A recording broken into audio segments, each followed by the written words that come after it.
우리 이 시간 주시는 하나님의 말씀은 마가복음 13장 9절부터 13절인데요. 우리 몸이 불편하지 않는 분들은 다 일어나서 하나님 말씀 받도록 하겠습니다. 마가복음 13장 9절부터 13절 교독하고 13절은 함께 읽겠습니다. 너희는 스스로 조심하라. 사람들이 너희를 공회에 넘겨주겠고 너희를 회당에서 매질하겠으며 나로 말미암아 너희가 권력자들과 임금들 앞에 서리니 이는 그들에게 증거가 되려 함이라. 또 복음이 먼저 만국에 전파되어야 할 것이니라. 사람들이 너희를 끌어다가 넘겨줄 때 무슨 말을 할까 미리 염려하지 말고 무엇이든지 그때에 너희에게 주시는 그 말을 하라. 말하는 이는 너희가 아니요 성령이시니라. 형제가 형제를, 아버지가 자식을 죽는 데에 내주며 자식들이 부모를 대적하여 죽게 하리라. 함께 읽겠습니다. 또 너희가 내 이름으로 말미암아 모든 사람에게 미움을 받을 것이나 끝까지 견디는 자는 구원을 받으리라. 아멘. 자리에 앉아주시기 바랍니다. 우리 말세지말이라는 말이 있습니다. 말세지말 들어보신 적이 있습니까? 믿음의 선조들이 지은 사자성어인데 말세지말, 말세 중에 말세다라는 의미를 담고 있는 사자성어입니다. 세상의 끝이 얼마 남지 않았기 때문에 우리는 믿는 자로서 주님 오실 길을 예배하며 기다려야 한다라는 의미가 담겨져 있는 사자성어이기도 합니다. 여러분, 과연 세상의 끝이 올까요? 주님이 정말 오실까요? 많은 사람들은 의문을 품으면서 그런 일은 일어나지 않을 거야 라고 여기고 있습니다. 나랑 상관없는 일이야 라고 생각하고 있는 것이죠. 하지만 아닙니다. 성경은 분명히 우리에게 예수님의 다시 오심을, 재림을 증언하고 있습니다. 예수님께서 부활하시고 승천하실 때에 두 옆에 있던 두 천사가 그 사도들과 500여 형제들 앞에서 무엇을 말씀했습니까? 하늘로 올려지신 예수는 하늘로 가신 그대로 오시리라 라고 약속한 것이죠. 분명히 다시 오실 것을 예수님은 천사들의 입을 통해서 약속해 주셨습니다. 성경에 보면 이 말세지말에 말세에 일어날 일들을 곳곳에서 증언하고 있는데 오늘 본문 마가복음 13장에도 잘 나와 있습니다. 어떤 일이 벌어지게 됩니까? 우리 6절 말씀 같이 한번 읽어볼까요? 시작. 많은 사람이 내 이름으로 와서 이르되 내가 그라하여 많은 사람을 미혹하리라. 많은 사람이 와서 뭐라고 합니까? 내가 그다. 무슨 말입니까? 자칭 예수라 하라는 것이죠. 내가 신이다 라고 주장하는 사람들입니다. 그렇습니다. 말세지말, 말세 중에 말세 때에 이런 일이 일어납니다. 거짓 그리스도들이 일어나고 거짓 선지자들이 등장하면서 많은 사람들을 미혹할 것이다 라고 예수님은 말씀하고 계십니다. 초대교회에도 이런 자들이 많았고 황제 숭배 사상이 가득했던 시기에 로마 황제를 우리의 구원자, 우리의 왕이다 라고 우리의 하나님이라고 주장하며 사람들에게 숭배할 것을 로마인들은 강요했습니다. 근데 지금 2000년이 지난 지금도 어떻습니까? 여전히 그러한 자들이 많음을 보게 됩니다. 대표적으로 어떤 자들이 있습니까? 바로 신천지가 그러합니다. 이만희는 자기가 성령 하나님 보혜사라고 주장하기에 이릅니다. 요즘 한창 시끌한 통일교도 마찬가지죠. 한학자 그전에 문선명 다 신격화하면서 하나님이다, 참 어머니다 라고 지칭하지 않습니까? 자신을 스스로 하나님의 반열에 올린 것이죠. 여호와의 증인 또한 어머니 하나님을 주창하는 그 종교들도 이단들도 마찬가지입니다. 자칭 재림주 하나님 보혜사라고 주장하는 교주들이 수없이 나타나 거대한 조직을 만들어서 온갖 부와 명예를 누리며 자신들만의 왕국을 형성하고 있는 것이죠. 이 자칭 예수라 하는 자가 우리나라에만 55명이 넘는다라고 합니다. 우리를 미혹하면서 나를 따르라 주장하는 자들을 우리는 조심하고 또 조심할 수 있어야 합니다. 이 말세지말에 이러한 거짓 선지자들, 거짓 이단들이 득세하는 때를 맞이하고 있고요. 또한 어떤 현상이 나오고 있습니까? 바로 인류가 여태까지 지켜왔던 절대 가치를 무너뜨리고 있는 일들이 벌어지고 있습니다. 바울은 디모데후서에서 말세에 일어난 일들을 이렇게 설명하고 있는데요. 디모데후서 3장 1절에 보면 너는 이것을 알라. 말세에 고통하는 때가 이르렀을 때 어떤 일이 일어납니까? 사람들이 자기를 사랑하며 돈을 사랑하며 자랑하며 교만하며 비방하며 부모를 거역하며 감사하지 아니하며 거룩하지 아니하며 3절에 무정하며 원통함을 풀지 아니하며 모함하며 절제하지 못하고 사납고 선한 것을 좋아하지 아니하며 마지막으로 4절인데 같이 읽겠습니다. 시작. 배신하며 조급하며 자만하며 쾌락을 사랑하기를 하나님 사랑하는 것보다 더하며 온갖 쾌락과 온갖 더러운 죄악 가운데 물들어 있는 그 인간의 모습을 보게 됩니다. 이것이 말세 때에 일어난 일이다라고 바울은 우리에게 가르쳐주고 있는 것이죠. 온 인류가 여태까지 지켜왔던 인간의 존엄성, 또한 하나님 중심의 삶, 이웃 사랑하는 모습들, 이러한 절대적인 가치들이 더 이상은 주장할 수 없는, 더 이상은 내세울 수 없는 시대에 이르게 된 것입니다. 잘못된 가치관과 세계관을 가지고 있지만 그것을 잘못됐다라고 말하지 못하는 시대를 우리는 살아가고 있어요. 너도 옳고 나도 옳다. 그러니까 우리는 서로 터치하지 말자라고 말할 수밖에 없는 현실을 우리는 살아가고 있는 것이죠. 더 이상의 절대적인 진리는 보이지 않고 사사기에서 말하는 각기 자기 소견에 옳은 대로 행하였더라. 지금의 시대가 그러한 시대인 것을 우리는 알고 있습니다. 그리고 쾌락을 위한 일이라면 성적인 일탈, 동성애, 이런 것들도 얼마든지 할 수 있다라고 여기는 시대 아닙니까?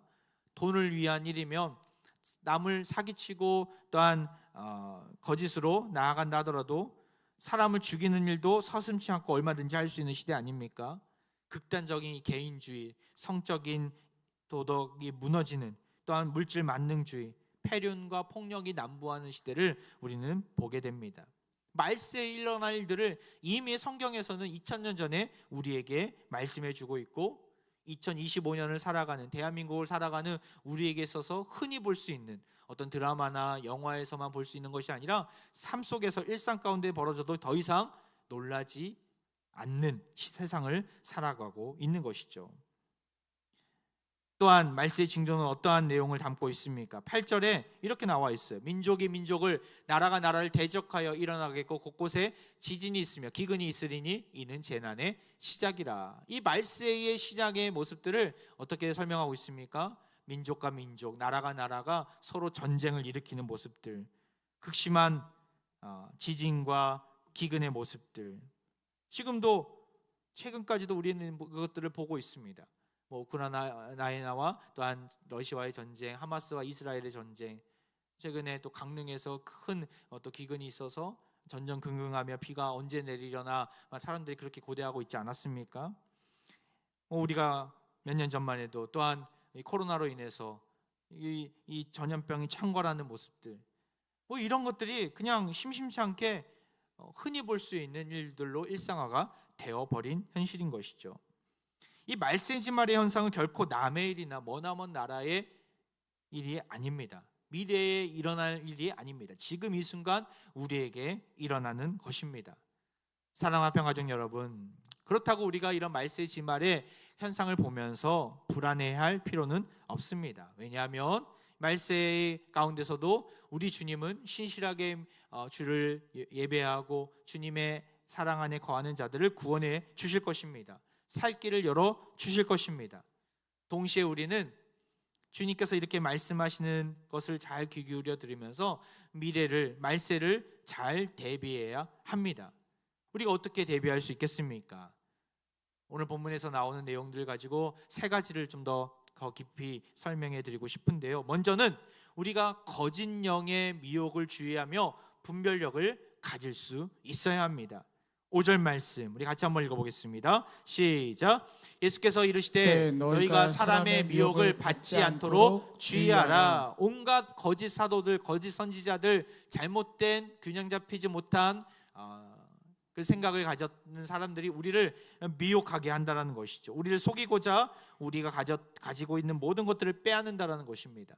우리는 이것들에 미혹당하지 않도록 주의하고 또 주의할 수 있어야 합니다.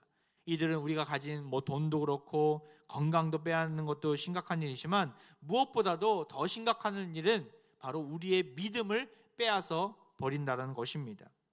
마귀는 우리의 믿음을 빼앗고 우리가 바로 서 있지 못하도록 우리의 분별력을 혼미하게 만드는 데 집중하고 있습니다. 우리는 이러한 미혹을 받지 않도록 늘 깨어 조심하고 또 조심할 수 있어야 합니다. 우리가 미혹을 받지 않으려면 어디에 집중해야 됩니까? 바로 이 하나님의 말씀에 집중할 수 있어야 한다는 것이죠. 하나님 말씀을 보고 또 보면서 우리는 주의 말씀을 가까이 할 수 있어야 합니다. 어떤 사람들은 이러한 하나님 말씀은 멀리하고 늘 어떤 유튜브에 나오는 저명한 사람들의 말에 귀를 기울입니다. 근데 그 사람들이 온전한 세계관과 온전한 성경적인 세계관과 또한 바른 가치를 주장하면 좋겠지만 잘못된 시각과 편향된 판단을 가진 분들의 이야기로 이야기를 입으로 쏟아내고 있는 것이죠. 우린 그것들을 어떻게 가감없이 또한 분별력 없이 받아들인다면 정말 잘못된 길을 걸어갈 수밖에 없습니다.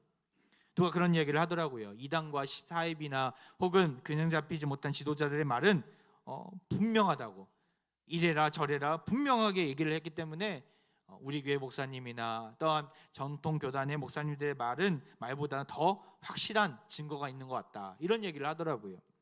여러분, 그렇습니까? 정말 우린 그들의 주장에 넘어가서는 안 됩니다.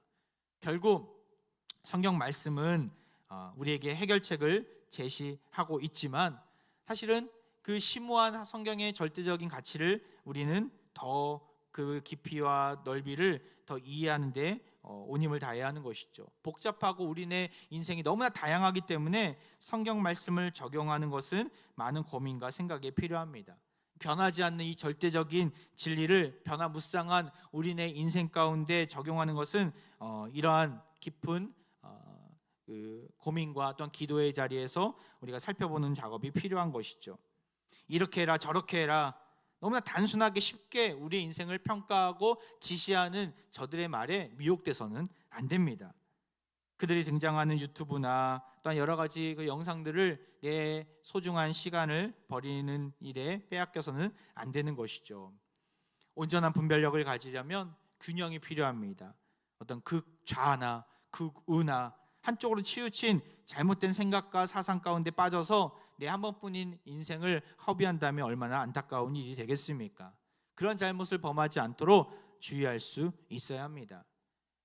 우리 공동체 안에서 또 우리 하나님께서 세우신 목회자들이나 지도자들이 있지 않습니까? 그들로부터 한번 점검을 받아봤으면 좋겠어요. 이 사람이 정말 제대로 된 말을 하는 사람인가? 하나님이 보시기에 정확한 말씀을 잘 해석하는 사람인가? 좀 이상하면 진짜 이상한 일들이 많더라고요. 좀 잘못된 것처럼 보이면 진짜 잘못된 일들이 많더라고요. 여러분들이 신앙생활을 했던 그 기간을 여러분 무시하지 않았으면 좋겠어요. 오랜 기간 하나님 말씀을 제대로 공부하고 훈련받고 또 예배를 드리면서 주의 음성을 들으는 자들이라면 우리는 분별력이 다들 각자 있거든요. 하나님께서 내 마음에 성령님께서 함께 하시기 때문에 분별력이 분명히 있거든요. 우리는 바른 신앙을 가졌다면 이단과 사이비의 그런 이상한 해석에 물들지 말아야 하는 것이죠. 귀 있는 자는 들으시길 바랍니다. 이러한 거짓 영의 미혹을 주의하면서 분별력을 가지고 정말 하나님의 나라를 위해서 애쓰는 우리 모두가 되기를 간절히 소망합니다. 미래를 준비하는 자로서 또 어떻게 우리는 가져야 합니까? 11절에 나와 있는데요. 우리 같이 한번 읽어보겠습니다. 시작. 사람들이 너희를 끌어다가 넘겨줄 때 무슨 말을 할까 미리 염려하지 말고 무엇이든지 그때 너희에게 주시는 그 말을 하라. 말하는 이는 너희가 아니요 성령이시니라. 누가 말하게 하라고요? 성령님을 말하게 하라라고 설명하고 있는 것입니다. 미래를 준비할 때 우리는 성령님께 지혜를 구할 수 있어야 합니다. 우리가 말세를 살아갈 때 우리를 미혹하게 하는 여러 가지 영들이 많지 않습니까? 그러할 때 우리가 분별력을 가지려면 성령님께 지혜를 구할 수 있어야 합니다. 우리가 스스로 믿음을 지키며 증인된 삶을 살기가 어려우니까 예수님은 이 땅을 떠나시면서 누구를 보내십니까? 바로 보혜사 성령님을 보내주셨어요. 우리 모임 안에 내 안에 내가 거하는 곳마다 성령 하나님이 함께 하십니다. 믿으십니까? 성령 하나님이 나와 함께하고 계세요. 그 하나님께 우리는 지혜를 구하며 이 말세의 시대에 흔들림 없이 사명을 감당할 수 있는 그 분별력을 우리는 구해야 하는 것이죠. 그럴 때 성령님은 우리를 돕고 계시고 내가 무엇을 말해야 될지를 알게 해 주십니다. 이를 가장 먼저 경험한 자들이 누구입니까? 바로 12 사도들 아닙니까? 십자가 사건까지만 해도 이들은 여전히 연약한 제자들이었습니다. 서로 누가 크냐의 문제 앞에서 서로 으르렁거리며 싸움을 해댔던 자들이었습니다. 주님이 잡히시자 모두가 한결같이 다 도망가 버린 믿음이 형편없던 자들이었습니다. 그런 그들에게 예수님은 성령님을 보내어 주셨습니다. 마가 다락방에 임한 그 성령의 놀라운 역사로 말미암아 이들은 이전과는 전혀 다른 삶을 살게 된 것이죠. 믿음의 증인들로서 죽음을 두려워하지 않고 순교의 자리로 담대히 나아가게 됩니다. 여러 핍박과 박해가 몰려들지라도 두려워하지 않고 담대함으로 말씀을 증언하게 됩니다. 사도행전 4장 31절에 이렇게 나와 있어요. 빌기를 다음에 모인 곳이 진동하더니 무리가 다 성령이 충만하여 담대히 하나님 말씀을 전하니라. 그들은 이전에 볼 수 없었던 담대히 하나님 말씀을 전하는 모습을 갖게 됐는데, 그 이유가 바로 성령이 충만하게 임했기 때문에, 성령님과 함께 했기 때문에 일들을 감당할 수 있었던 것이죠. 말세를 살아가는 우리가 꼭 가져야 될 태도가 여기 있습니다. 성령님께 지혜와 담대함을 구할 수 있어야 합니다. 성령님이 우리와 함께 하시면 우리는 하나님 말씀을 가감없이 증언할 수 있고 온갖 핍박을 두려워하지 않고 강하고 담대함으로 사명을 이룰 수 있습니다. 최근에 부친상을 당한 한 귀한 믿음의 부부와 식사하면서 그런 이야기를 하시더라고요. 아버지께서 살아계실 때에 느지막하게 믿음을 가지셨는데, 며느리 되시는 우리 성도님, 우리 권사님이 아버지가 살아계실 때 그런 말씀을 미리 들었다고 하더라고요. 아버님, 어머니도 예수님 믿어서 돌아가실 때 그 천국에 입성하셨는데, 그리고 어머니가 그렇게 믿음 생활을 하셨기 때문에 제사를 지금 안 드리고 있는데, 아버님께서도 지금 예수님을 믿었기 때문에 천국 가실 것을 확신하고 우리는 제사를 지내지 않겠습니다. 미리 말씀을 드렸다고 하더라고요. 그러니까 아버님도 이해하셨다고 하더라고요. 그리고 30대인 지금 손주도 제사를 안 지낼 거라고 하니까 아버님 그렇게 알고 천국을 소망했으면 좋겠습니다라고 말씀을 드렸다고 하더라고요. 그리고 정작 이렇게 장례를 치르면서 온 형제들에게도 그렇게 이야기를 하는데, 어떤 형제님이 그런 얘기를 했다고 하더라고요. 좀 아쉽다고, 지내는 게 맞지 않겠냐고 이렇게 얘기를 하니까 그 자리에서 티격태격한 것이 아니라, 그러면 아버님을 모시고 있는 낙골당에 거기 제사 지내는 그런 장소가 있으니까 혹 원하면 개인적으로 지내라고 이렇게 이야기를 했는데, 그게 쉬운 일입니까? 쉽지 않은 일이잖아요. 그래서 그렇게 지내지 않고 지금은 자연스럽게 이 제사 문제가 정리되었다, 그런 얘기를 하시더라고요. 참 이게 어려운 말이고 참 힘든 일이지만, 때로는 이렇게 강하고 담대한 믿음을 가지고 성령님께서 주시는 지혜로 말할 수 있어야 하는 것이죠. 때로는 한번 타협하면 계속 끌려다닐 수밖에 없습니다. 하기 싫은 일을 억지로 할 수밖에 없는 상황이 벌어집니다.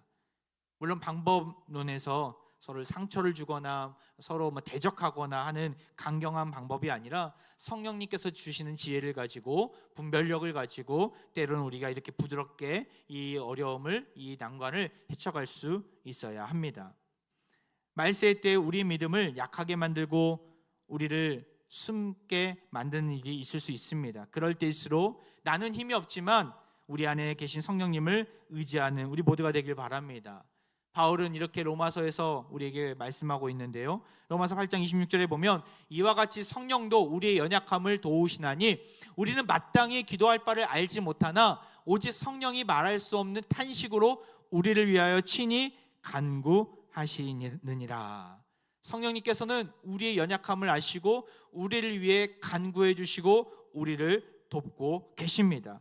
그런 성령님께 우리의 믿음을 의탁하면서 우리를 붙들어 달라고, 우리를 지켜달라고 기도할 수 있어야 합니다. 말세를 경험할수록 우리 힘으로 살아간다는 것이 너무나 힘들다는 것을 우리는 알게 됩니다. 그럴 때일수록 나 혼자 버티는 것이 아니라 성령님께서 나와 함께 해주시고 나에게 지혜를 주시고 나를 돕고 계시다는 사실들을 인정하면서 성령님께 지혜를 구하고 말할 수 있는 담대함을 달라고 구하며 나아가는 우리 모두가 되기를 간절히 소망합니다. 저는 말씀을 전하기 전에 정말 너무나 연약하고 부끄러움이 많고 말주변도 없는 자였기에 날마다 하나님께 도움을 구하며 나아갈 때가 많이 있습니다. 하나님께서는 그럴 때마다 저에게 훈련의 터널을 지나가게 하셔서 말씀을 전할 수 있는 설교자로, 목회자로 이렇게 세워주셨는데, 그 은혜가 너무나 황송하고 너무나 감사하면서 특별히 매일마다 이 구하게 되면 성령 하나님 내 가운데 역사하셔서 내가 꼭 말해야 될 것들을 말하게 하시고 내가 꼭 전해야 될 것들을 전할 수 있도록 나의 입술을 주장해 달라고 저는 많이 기도합니다. 특별히 매 주일마다 아침마다 우리 사랑하는 동역자들, 우리 목회자들과 함께 목양실에 모여서 기도하거든요. 7시 5분 되면 다 같이 모여서 성령 하나님 오늘도 우리를 사용해 주옵소서. 우리가 강단에서 말씀을 선포할 때, 주일학교 교회학교나 또 우리 강단에서 말씀을 전가할 때, 또한 우리가 인도하는 모든 모임마다 성령 하나님께서 도와주셔서 이 사명을 잘 감당할 수 있도록 힘과 능력을 달라고 날마다 같이 합심으로 통성으로 이렇게 기도하고 있습니다.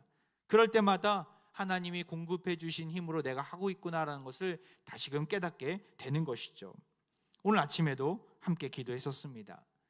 사랑하는 합평가족 여러분, 이 험악한 세상 속에서, 이 말세의 징조가 뻔히 보이는 이 세상 속에서 성령님을 의지하지 않고서는 우리는 살아갈 수 없습니다. 날마다 성령님께 나아가며 지혜를 구하며 도우심을 구하며 나와 함께 해달라고 간구하며 나아가는 우리 모두가 되길 바랍니다.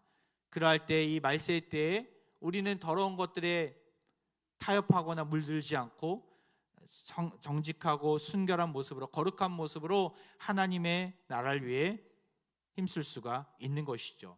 한 주간도 날마다 성령님과 동행하며 승리를 거두는 우리 모두가 되기를 간절히 소망합니다. 마지막으로 말세의 지말, 우리가 이 미래를 준비하는 모습은 어떠해야 합니까? 따라해 볼까요? 끝까지 견디라. 끝까지 견디라. 그렇습니다. 끝까지 견뎌야 합니다. 13절을 한번 볼까요? 같이 한번 읽어보겠습니다. 시작. 또 너희가 내 이름으로 말미암아 모든 사람에게 미움을 받을 것이나 끝까지 견디는 자는 구원을 받으리라. 12절에 보면 말세에는 가족들의 분쟁이 많을 거다. 억울한 모함을 받고 예수의 이름으로 말미암아 모든 사람에게 미움을 받는다라고까지 예수님이 말씀하고 계십니다. 미움을 받는 일만큼 괴로운 일이 어디 있겠습니까? 그러할 때, 우리가 고난을 받을 때, 박해를 받거나 핍박을 받을 때 우리 마음 가운데 어떠한 마음을 가지라고요? 끝까지 견디라는 음성을 주님이 주시는 것이죠. 인내하며 버텨내라는 것입니다. 참을 인자 세 개면 살인도 면한다라는 속담이 있는데, 억울함 때문에 격렬한 감정이 치솟을 때 3번 참으면 돌이킬 수 없는 파국적인 그러한 파탄이나 영혼의 상처를 피할 수 있다라는 뜻 아니겠습니까? 성경에 보면 이렇게 믿음의 본을 보인 많은 인물들이 나오는데, 특별히 우리가 새벽마다 요즘 보고 있는 요셉이 그러한 자 아니겠습니까? 요셉은 억울한 일을 참 많이 당한 사람이었습니다. 꿈을 말했다라는 이유만으로 형들의 시기를 받아 애굽의 노예로 팔려가게 됩니다. 보디발 아내의 유혹을 거절하며 나아가니까 성폭행범 누명을 쓰고 감옥에 갇히게 됩니다. 술 맡은 관원장의 꿈을 잘 해석해 주었지만 그에 맞는 보상을 얻지 못합니다. 오랜 기간 종으로, 죄수로 그는 이 고난의 시간들을 보내게 됩니다. 하지만 요셉에게서 발견할 수 있는 사실은 무엇입니까? 바로 하나님을 원망하지 않았다는 것입니다. 바로 하나님을 떠나지 않았다는 것이죠. 인내하며 참고 견디면서 하나님 곁에 머물면서 이 고난의 시간을 보내게 됩니다.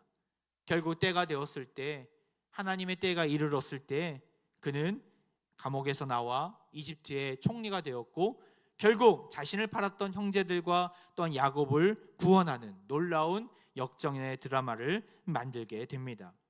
인내함으로 버티며 견디며 나아갔던 것이죠. 지난번 우리 교육자 수련회 때 광주를 돌아보고 올라오면서 담양에 있는 중록원이라는 곳에 잠깐 들른 적이 있습니다. 여러분 중록원 아십니까? 거기 가보니까 어마어마한 대나무 숲이 있더라고요. 나중에 한번 꼭 가보셨으면 좋겠어요.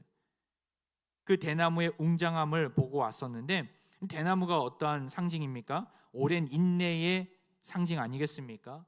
대나무 씨앗을 심고 물을 주고 정성껏 돌봐도 처음에 4년 동안은 눈에 띄게 자라지 않는다라고 합니다. 하지만 실상은 그 흙 밑에서 수백 미터 달하는 거대한 뿌리를 내리는데 온 힘을 쓰고 있다라는 것이죠. 그리고 4년이 지나고 5년째 되던 해에는 대나무가 6주 만에, 한 달 반 만에 약 27m 이상 솟아오른다라고 합니다. 아주 쭉 뻗어 나가는 것이죠. 오랜 기간, 힘들고 고난의 기간을 인내했을 때에 이 기간은 결코 헛된 기간이 아님을 우리는 알아야 합니다. 우리 믿음의 뿌리가 깊이 내리는 시간입니다. 때가 됐을 때 하나님은 그 인내의 뿌리 위에 놀라운 열매를, 놀라운 역사를 펼쳐 가십니다. 그렇게 야고보서는 우리에게 참고 인내하는 자에게 이렇게 약속하고 있는데요. 야고보서 1장 12절 말씀 우리 같이 한번 읽어보겠습니다. 시작. 시험을 참는 자는 복이 있나니 이는 시련을 견디어낸 자가 주께서 자기를 사랑하는 자들에게 약속하신 생명의 면류관을 얻을 것이기 때문이라. 시험을 참고 견디는 자에게 하나님은 그 사랑하는 자들에게 무엇을 준다고요? 생명의 면류관을 주시겠다. 오늘 본문에 보면 구원을 받으리라, 같은 말입니다. 생명의 면류관, 놀라운 영생의 축복을 허락해 주신다는 것이죠. 유명한 기독교 상당가인 조이스 마이어가 이런 말을 했습니다. 인내란 단순히 기다리는 능력이 아니라 그것은 기다리는 동안 어떻게 행동하는가에 달려 있다. 무슨 말입니까? 무조건 이 일을 악물고 참아내라는 말이 아닙니다. 기다리면서 믿음의 태도를 견지하며 이겨내라는 것이죠. 거기에 진정한 인내가 담겨 있다. 믿음 안에서 온전한 성품과 품격을 가지고 살아가야 함을 우리에게 말씀해 주는 명언입니다. 사랑하는 합평가족 여러분, 우리 예수님은 인내의 기간을 걸어가셨습니다. 힘들고 어렵지만 그 십자가의 길을 묵묵히 참아가며 그를 따르는 무리들에게 말씀을 가르쳐 주면서 그 인내의 기간을 걸어가셨습니다. 그 십자가 위에서 온갖 피를 흘리시며 우리를 위해 참아내셨습니다. 결국에는 하나님의 놀라운 은혜로 부활하셔서 죽음을 이기시고 승천하셔서 우리에게 놀라운 영광을 보여주신 것이죠. 끝까지 견디는 자에게는 이러한 구원의 은혜가 주어질 것입니다. 하나님의 놀라운 약속의 말씀입니다. 지금 힘들고 지치고 쓰러져 있는 분들이 있습니까? 불평과 불만이 아닌 감사로 믿음의 뿌리를 내리시길 바랍니다. 그러할 때 때가 되었을 때 하나님은 생명의 면류관을, 놀라운 구원의 역사를 우리에게 허락해 주실 것입니다. 이 사실들을 기억하며 오늘도 인내의 길을 담대히 믿음을 가지고 걸어가는 사랑하는 모든 합병가족들 되기를 주의 이름으로 축원드립니다. 말씀을 마무리하면서 말세의 징조를 다양한 각도로 말씀을 드렸는데요, 여러 가지 우리를 미혹하게 하는 거짓 영들, 또한 거짓 선지자들이 등장한다. 온갖 타락하는 인간의 모습들이 우리 가운데 보여진다. 각종 자연재해와 전쟁들이 일어난다라는 것을 말씀을 드렸어요. 이러한 시대적인 상황 가운데서 타협하지 마시고 시대를 잘 분별하고 미래를 대비하는 우리가 되기를 바랍니다. 어떻게 대비하라고요? 먼저는 거짓 영의 미혹을 주의하며 분별력을 가져야 한다는 것이죠. 그냥 무분별하게 헛된 주장을 하는 사람들의 말을 다 듣지 마시고 진짜 성경에서 말하는 바가 무엇인가, 특별히 우리 공동체 안에서 여러 교육과 훈련을 통해서 또 목회자를 통해서 여러분들이 그런 분별력을 가지고 들었으면 좋겠어요. 나아가 성령님께 지혜를 구해야 합니다. 우리 안에 계신 성령님께서는 우리에게 우리의 연약함을 도와주고 계시고 바른 길로 인도해 주시는 분입니다. 나아가 인내를 가지고 끝까지 견디면서 주님이 약속하신 그 구원의 길을, 또한 생명의 면류관을 얻어야 합니다. 이 말세지마를 살아가는 그리스도인이 가져야 될 모습이 이 세 가지입니다. 우리 믿음의 선조들은 이 신앙을 가지고 아름다운 믿음을 지켜냈습니다. 세상이 점점 발달하고 더 부유하고 고통이 없는 세상처럼 느껴지니까 그리스도인들은 현실에 더 안주하려고 하고 만족하려고 하고 주님이 오시는 것에는 관심이 없어져 버린 우리의 모습은 없습니까? 그런 그리스도인들이 많음을 보게 됩니다. 그 모습은 노아 시대, 노아 홍수 시대의 사람들과 똑같은 모습인 것이죠. 그들은 먹고 마시며 시집가고 장가드는 데 집중하고 하나님을 예배하고 하나님 앞에 의식하며 살아가는 모습은 전혀 보이지 않았기에 심판받은 것입니다. 이것을 일상성의 위험이라고 합니다. 우리는 이러한 죄악을 범하지 않도록 늘 주님 오심을 기다릴 수 있어야 합니다. 주님 오심을 기다리는 모습 중에 가장 확실한 증거는 무엇입니까? 바로 복음을 증거하는 것입니다. 복음을 증거하라고 주님 우리에게 성령님을 보내주셨고 말하게 하신 것입니다. 사랑하는 평가정 여러분, 이번 추석 기간 주님을 알지 못하는 가족들을 만나게 될 텐데 복음을 증거하고 예수님의 살아계심을 나타내는 데 집중하는 우리 모두가 되었으면 좋겠습니다. 지난 목요일에 개그계의 대부였던 전유성 씨가 이 세상을 떠나게 되었습니다. 장례식 영정을 어떤 사진을 통해서 보게 되었는데 십자가가 있더라고요. 좀 궁금해서 이분이 크리스찬이었는가 기사를 좀 찾아보게 되었습니다. 이 전유성 씨가 누워 있을 때에 조혜련 씨, 그 개그맨 조혜련 집사님이신데 이 집사님이 그 곁에서 머물면서 복음을 전했다고 하더라고요. 그리고 그가 떠난 뒤에 그의 SNS에서 이런 글을 남겼는데 여기 글자가 작지만 제가 한번 읽어보겠습니다. 유성 오빠의 손을 잡고 간절히 기도할 수 있어 감사했고 기도 끝에 오빠가 아멘을 하셔서 감사했다. 내가 드린 가죽 십자가를 손에 꼭 쥐고 오빠가 마지막까지 성경을 읽으시고 찬송가를 들으셔서 감사했다. 전유성 씨는 이 땅을 떠나기 전에 이런 얘기를 했다고 하더라고요. 하나님, 우리 딸을 잘 부탁드립니다. 하나님의 존재를 왜 이제서야 알게 되었는지 너무 후회가 됩니다. 생애 처음이자 마지막으로 오빠가 스스로 소리내 회개의 기도를 하셔서 감사했다. 평생을 하나님의 존재를 부정했던 오빠, 이성미 언니의 생명책 첫 번째가 전유성 오빠였는데 38년을 버티다 마지막에 하나님을 인정하고 믿으며 받아들이신 건 정말 하나님의 기적이다. 이 내용을 최근에 그 SNS에서 조혜련 집사님이 올리신 것을 제가 보고 여러분에게 말씀을 드린 겁니다.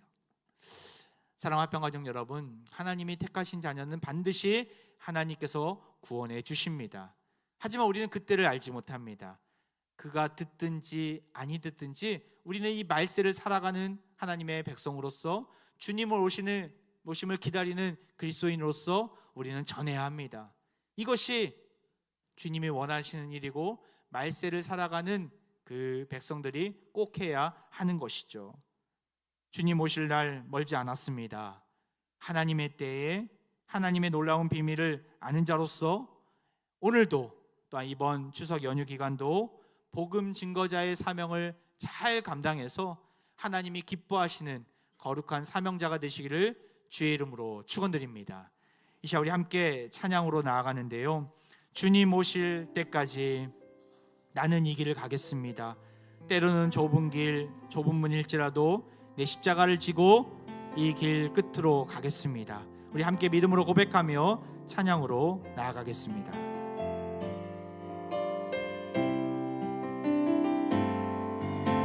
주님 다시 오실 때까지 나는 이 길을 가리라.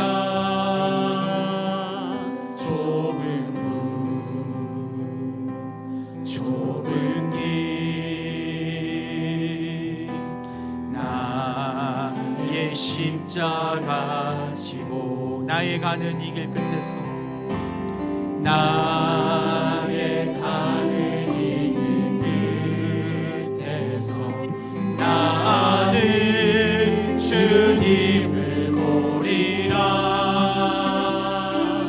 영광의 내 주님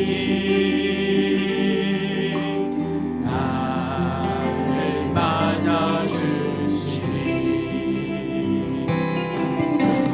주님 주님 다시 오실 때까지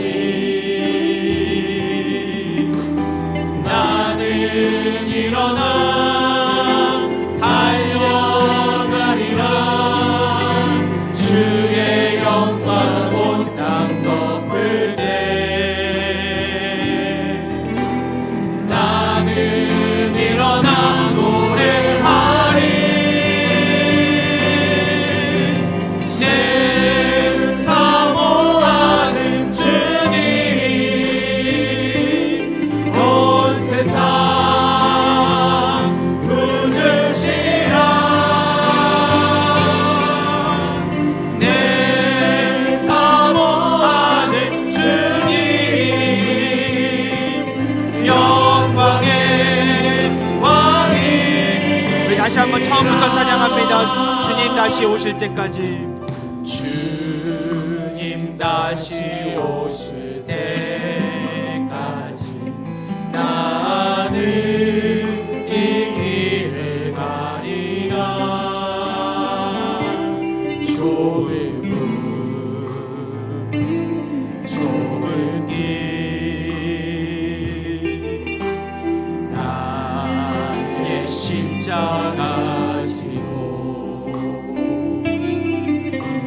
나의 가는 이 길 끝에서 나는 주님을 보리라.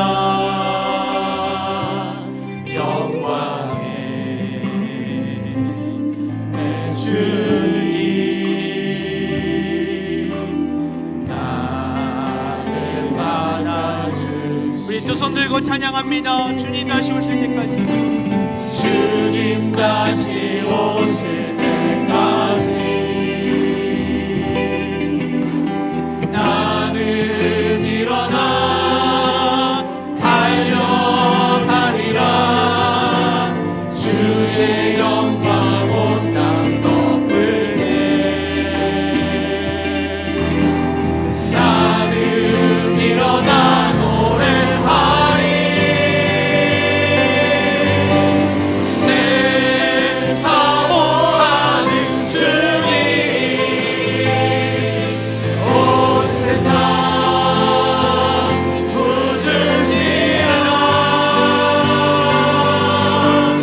내 사모하는 주님 영광의